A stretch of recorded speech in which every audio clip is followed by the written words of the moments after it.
Эрх чөлөөтэй нийгэмд амьдарч байгаа бидний хувьд маш олон эрхийг эдэлж амьдардаг. Хүүхэд байхаасаа лахгуулаад бид нэр сурч боловсрох эрх, аюулгүй орчинд өсөж торних эрх, тэгээд бас би өвдөх үед эмчийн үзлэг, эмнэлгийн тусламж авах эрх, цаашлаад ямар сургууль сурах уу, хэн болж төлөвшөх үү, ямар мэрэгчлээ, ирээдүйд ямар албан байгууллагад орж амьдрах уу. Өсөө цаашлал бас хинтээ гэрлэж, ямар хүнтэй хурмаа хийж амьдралынхаа алтан жолоог холбох вэ гэд олон янзын эрхүүдийг хэний ч хараа хяналтгүйгээр бид нар эдлэх хэрэгтэй байдаг. Гэхдээ бидний эдлэх эрх маань бас нэгэн зүйлээр хязгаарлагддаг. Энэ маань юу вэ гэхээр бусдын эрхийг зөрчихгүй байхаар. Ялангуяа бусдын амьд явах эрхийг зөрчихгүй байхаар. Өнөөдөр ноён руу нэвтрүүлэг үзэн сууж байгаа бүх эрчүүдийг абортын эсрэг уриалах гэж байна. Тэгэхээр өнөөдөр бид нар бүх эрчүүдийг абортын эсрэг, үр хөндөлтийн эсрэг санаа нэгдье гэж уриалж байгаа. Хэвлээд байгаа хүүхэд ч гэсэн амьд явах хэрэгтэй. Монголчууд бидний амьдралд янз бүрийн соёлууд нэвтэрсэн байгаа. Гэхдээ заримдаа нэвтрэх ёстой соёлууд нэвтрээгүй байж байдаг. Харин барууны орнуудад хүүхдийг хэвлээд олцсноос нь лахгуулаад хүн боллоо гэж үздэг. Тэгээд хэвлээд байхаас нь лахгуулан тэр хүүхдийн ирээдүйг төлөвлөж сэтгэл догтлон хүлээн авдаг байна.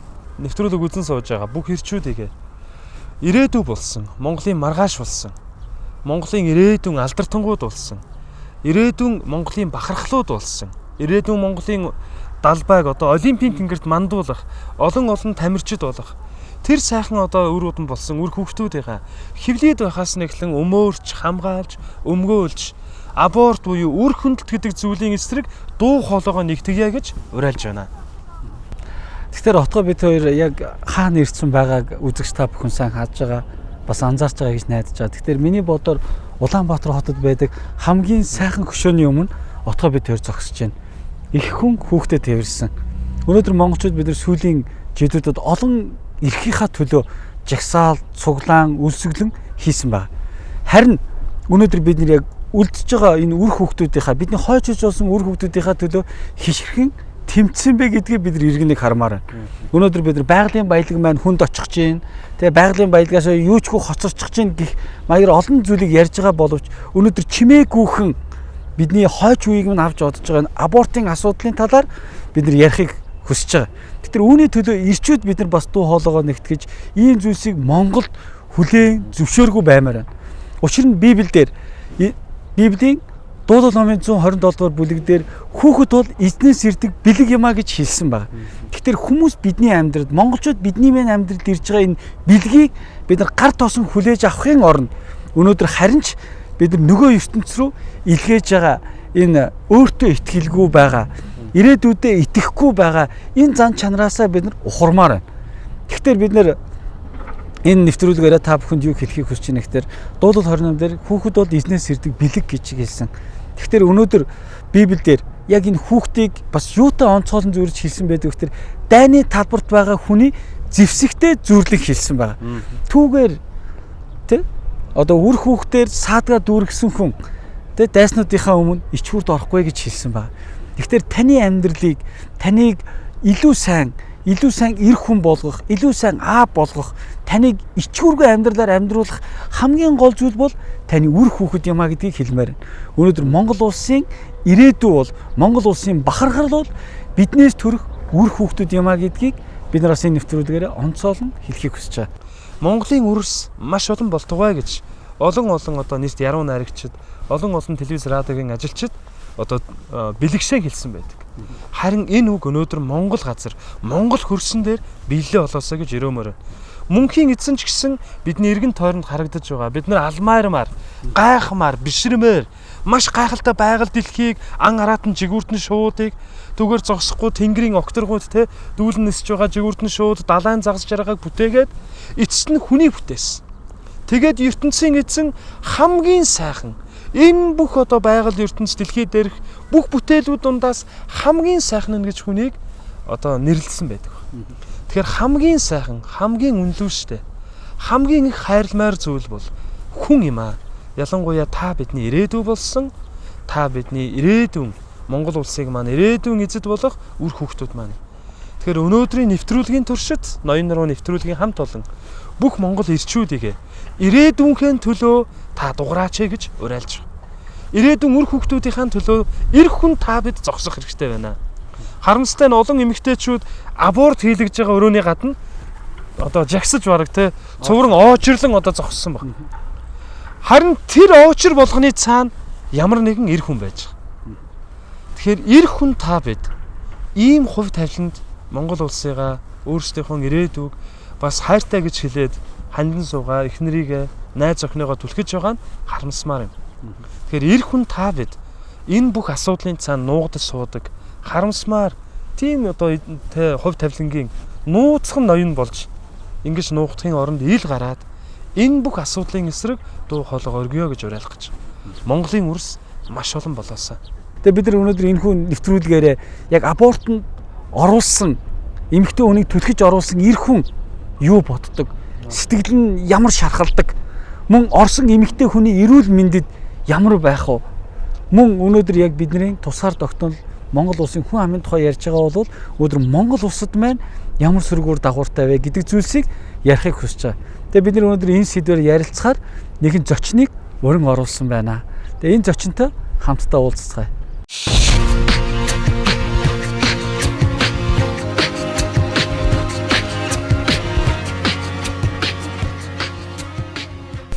Ноён руу нэвтрүүлэг маань эрчүүдийн талаар эр хүн танд хандсан ертөнцийн эсний үгээр одоо танд мессеж хүргэсээр хөдий хөрсөн билээ.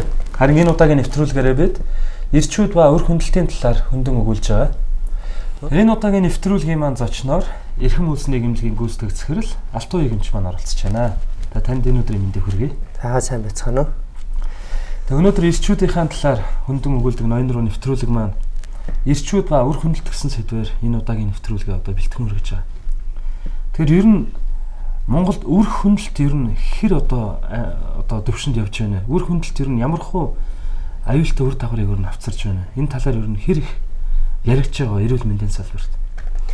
Тэр энэ талын мэдээлэл яг бүрэн эмэгтэйгдэж гардаг гэж би бол үзэхгүй байна. Ягаад тэгэхээр саяхныг болтол хувийн эмнэлгүүдэд дээр хийгдэж байгаа хүндлэлтүүд бол энэ эрүүл мэндийн статистик өр хүндлэлийн статистикт ордоггүй байсан. За сүүлийн үед орж байгаа ч гэсэн сүүлийн үед ордог өр хүндлэлтийн ерөнхий тоо гаргадаг болсон ч гэсэн бас л дутууд улмаг хэвээрээ байгаа гэж үзэж байгаа. Ялангуяа магтлан итгэмжлэгдсэн цөөн хэдэн эмнэлгүүдийн тоо ордог болсон. Тэгээ ер нь бид нар 2000 ялангуяа 1990 оноос хойш өр хүндлэлтийг чөлөөтэй болгосон тэр үеэс хойш хүн амын төрөлд хэр зэрэг нэмэгдсэн бэ? Хэр зэрэг хасагдсан бэ?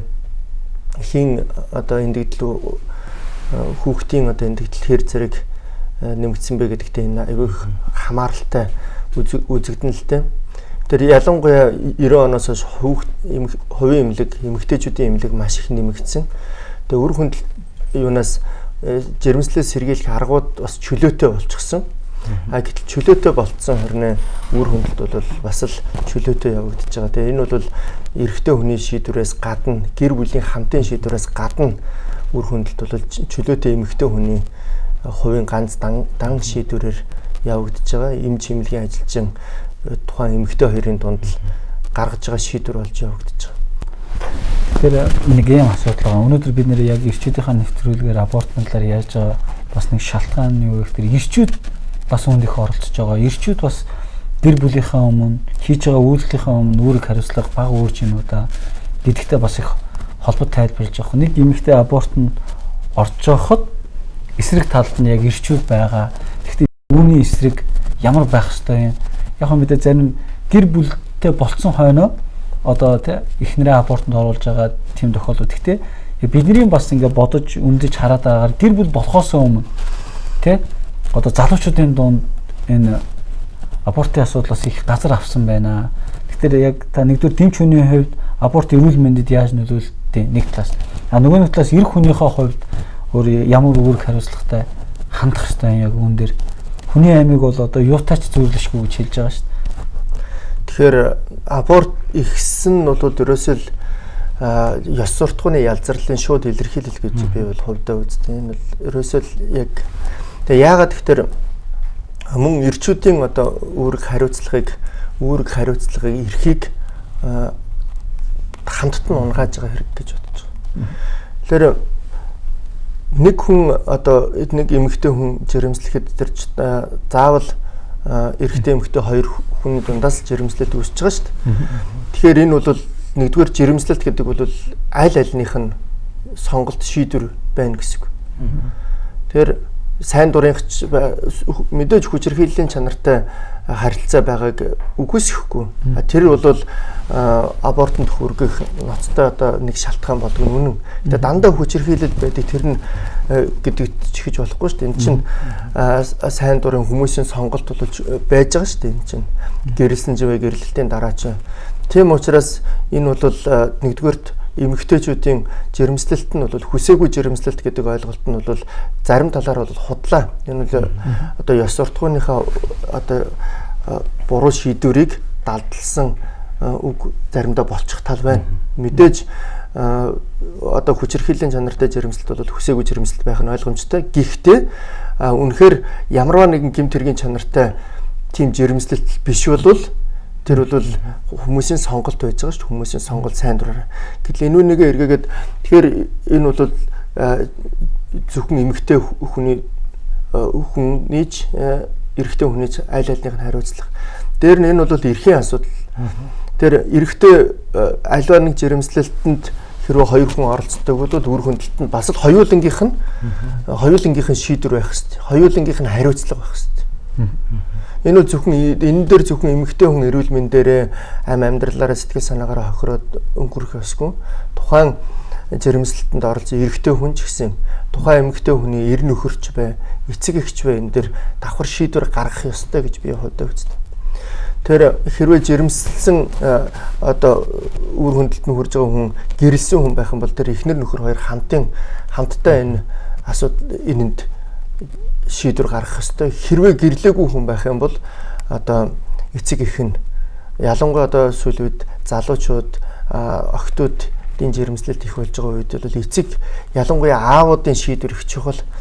Тэр бол өнөөдөр эрэгтэй хүний хариуцлага гэдэг бол зөвхөн одоо юу гэдгийг нөхрүүдэд юм уу?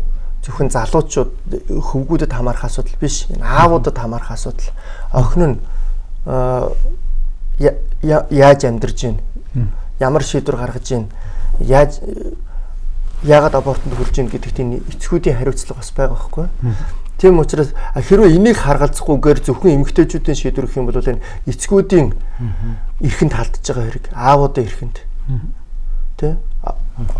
Аавуудын зөвшөөрлийг авахгүйгээр охиных нь эрүүл мэнд, амь насанд, ирээдүйн амьдралд нь толовтой ийм шийдвэрийг чимлэгийн ажил ч юм уу, тухайн охин дангаараа юм уу, эсвэл нэг ээж нь ч юм уу, эсвэл найз нь зөвлөө шийдвэр гаргана гэдэг бол энэ эрчүүдийн эрхэнд халдж байгаа.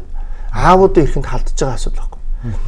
Нөгөө талаар гэр бүлтэй хүн нөхөрт нь хэлэлгүйгээр нөхөр нь зөвшөөрөөгүй байхад эхнэрт нь аборт хийн гэдэг бол гэр бүлийн нөхрийн эрхэнд халдж байгаа.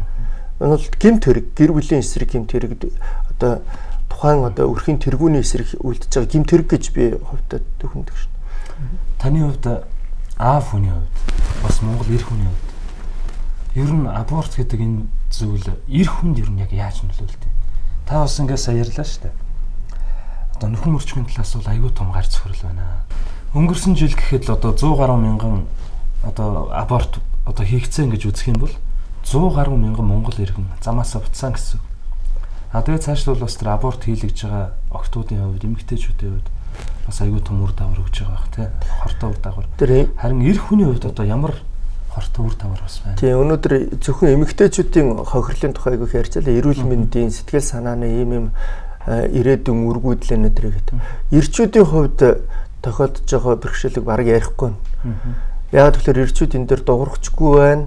Эрчүүд энэ дээр одоо нээлттэй ярихчгүй байна. Ичж чинь, хайж чинь, нэрлэх чинь тий. Гэтэл энэний цаана эрэгтэй хүний сэтгэлд айгүй их том хохирлууд учирч идэг. Наазах нь нэгдүгээр энэ эрхээ хөндүүлж байгаа эрэгтэйчүүд өөртөө итгэх итгэлээ, ирээдүйд итгэх итгэлээ, гэр бүлд итгэх итгэлээ, эмэгтэй хүнд хайрлах, эмэгтэй хүнд итгэх итгэлээ, ирээд тий гэр бүлийн одоо ирээдүйд итгэх итгэлээ бүр алдаж байгаа. Тэгээ чинь өрхийн тэргүүн гэдэг байр суурь нь алга болчихж байгаа. Тэгээ өрхийн тэргүүний эрх нь алга болчихж байгаа учраас өрхийн тэргүүний тэр үүрэг хариуцлага нь суларчж байгаа. Чинь өөрөөр хэлбэл эрх хүний одоо тэр байр суурийг түүний тэр хариуцлагыг түүний тэр хамгаалах гэр бүлээ хамгаалах тэр сэтгэлийг алга болгож байгаа байхгүй. Тийм учраас энэ бол эргээгээд эмэгтэйчүүдэд хайрлах хайр нь алга болчихж байгаа. Тэгээд за эмэгтэйчүүд бол ингэдэг л юм байна. Тэр хайрлаад явах, итгээд явах юм. Энэ сайн сайхан амьтар энэ утгагүй юм байна дөө гэдэг дүгнэлтэнд хүрчдэг, чимчдэг. Хинт ч хэлэхгүй байна. Яг уурлаж барихаараа ч юм уу эсвэл ирчүүд хоорондоо ярихаараа энэ итгэлгүй байдал гарч ирж байна. Библиэлд бас ертөнцийн эзний үгэн дээр ертөнцийн эзэн эрэгтэй эмэгтэй хоёрыг нэг бүтээгээд гэр бүл болгосны дараа нэг ерөөсөн сайхан ерөөл байдаг да тий. Өсөж үржээд өнөр өтгөн болоод газар дэлхийг дүүр гэж эзэмшээ гэж. Харин өнөөдөр бидний ярьж байгаа энэ сэдв маань үр хөндлөлтийн талаар яриад. Тэгэхээр үр хөндлөлт гэдэг зүйл маань өөрөө одоо ертөнцийн эзний энэ одоо ерөөлийн эсрэг байна гэсэн үг байна. Тэгэхээр таны хувьд одоо ирчүүдэд яг үр хөндлөлтийн эсрэг бас зогсоошоо гэж одоо хэлмээр зүрх сэтгэлдээ тээж ирсэн ямар одоо захиас үг байна. Тэгэхээр үнэхээр өсөн үржиж өнөр өтгөн болоорой гэсэн энэ бурхны энэ ерөөл. Тэгээд ингээд тэгээ газар дэлхийг эзэмшиж захираарай гэсэн үг байна. Тэр энэ дээрээс дөрвөн том үг харагдж байгаа юм л да. Өсөн үржих, өнөр өтгөн болох. Эзэмших, захирах гэсэн үг гарч байгаа. Тэр ирэх хүн бол ер нь бол миний ажиг харж байгаагаар бол эрэгтэйчүүд бол ер нь олон хүүхэдтэй болохыг их хүсдэг. Тэр одоо архинд орсон бидний хэлдгээр одоо ямар ч амьдрах найдваргүй гэж байгаа ирчүүд хүртэл сайхан уулзаад ярихад би бол сайхан ажиллаад 10 хүүхэдтэй болъё гэж боддог байсан гэж ярьдаг. Одоо згсэн тэгмээр байна гэж ярьдаг. Ирчүүд бол өнөр өтгөн сайхан өнөр өтгөн гэр бүлийн эзэн тэргүүн байхыг хүсчээд мөрөөдөж идэг. Хэрвээ энэ хүсэл мөрөөдөл нь ингээд биелж эхлүүл эрэгтэй хүн бас ухамсарлаж эхэлдэг өөрийнхөө. Жишээ нь би бол 17 жил эхнэр маань одоо ингээд эхнэрээ тэр бүр ажил хийлгий гэж бодоод байдаггүй. Ер нь ирчүүд бол нэг тэр эхнэрээ ажил хийсэнгүүгээд нэг уурлаад байх нь ховор. Харин би гэр бүлийнхээ төлөө ажиллах хөдөлмөрлөх ёстой гэдгийг тэртээ дөрвөө ойлгож идэг. Тэгэхээр дээр нь тийм учраас ирчүүд тэр газрыг эзэмших яавал орлогоо нэмэгдүүлэх үү, яавал илүү цалин олох уу гэдэг дээр ирчүүд бол үнэхээр дандаа толгойгоо ажиллуулж байна. Олж чаддаг гэж би боддог. Харин 3 4-т нь болохоор захирах штэ. Тэгэхээр ирчүүдэд хорвоо захирагдахгүй, гэр бүлэн захирагдахгүй, эхнэр нь захирагдахгүй байна гэдгийг харна гэдэг бол тэднэрт хөдөлмөрлөх сонирхол алга болгоно. Өнөр өтгөн болох хариуцлага өөрөх сонирхол алга болно гэж бодно. Би өнөөдөр ирчүүдийн тал дээр илүү ярьж байгаагийн учир юм. Тэр ирчүүдийн өмнөөс дугарах, ирчүүдийн эрх ашигыг хамгаалах дуу хоолой өнөөдөр дэндүү сул байна.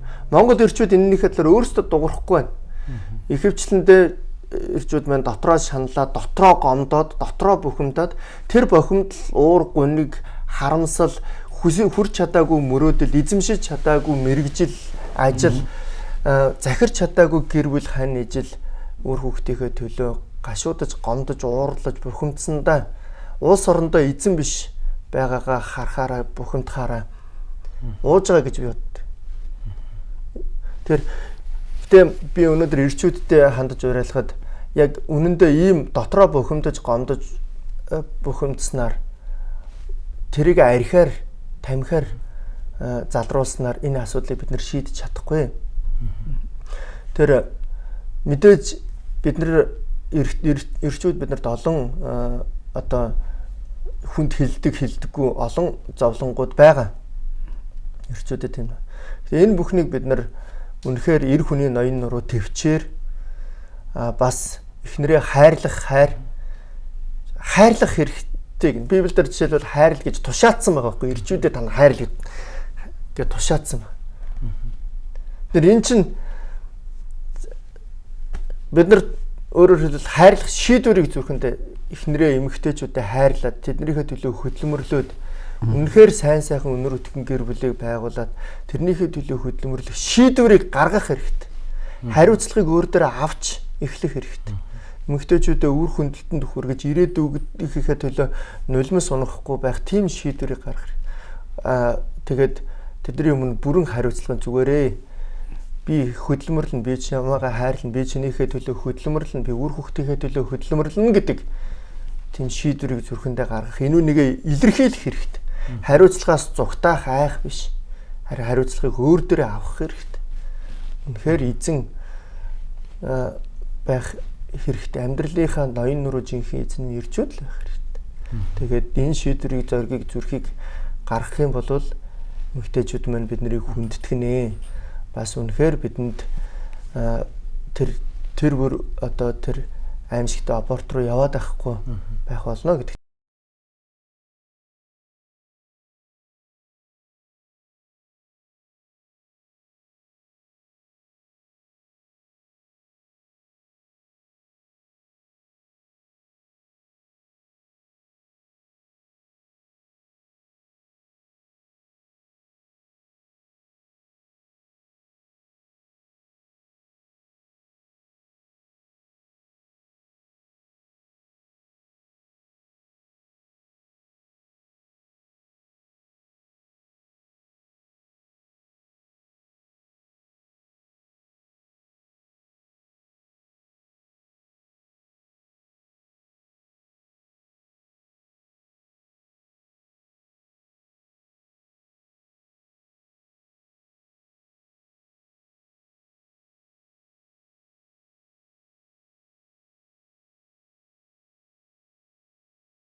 таны үр хүүхдийн баяр хөөр, инээд хөөр дүүрэн байгаасаа хэмээн гун залбирч байна.